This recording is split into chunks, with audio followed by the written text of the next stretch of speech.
ও বউ 50টা টাকা দাও, বা জিলাপি নিয়ে আসি, জিলাপি এনে খাবো।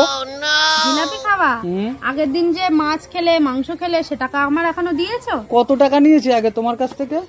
কত টাকা নিয়েছো মনে থাকে না? না। আগের দিনকে যে 140 টাকা নিলে, তারপরের দিনকে 60 টাকা নিলে, কই হিসাব দেখাও। হিসাব দেখবা? হ্যাঁ দেখি, দেখি তোমার এই খাতা যে দেখি হিসাব। এই যে দেখো 140 60 টাকা। আমি হিসাব করি। এই যে শূন্য করো, শূন্য করতে শূন্য। হ্যাঁ, আর এই যে 4 আর 6 10 10 হয়। হ্যাঁ 10 10 আর এই এক আর হাতে এক ধরে 2। 2100 টাকা। আচ্ছা ঠিক আছে, আমি এই যে ওখানে কত হয়েছে, ওই যে এই যে আমি আজকে 2 টাকা দিচ্ছি, এই যে 2 টাকা ধরো, এই যে 2 টাকা দিচ্ছি, আর 1 টাকা পাবা। এখানে এই 2 আছে, এই যে এই 2 আছে, 2 টাকা দিলাম, এই যে শুধু গেল, আর 1 টাকা, তাই তো?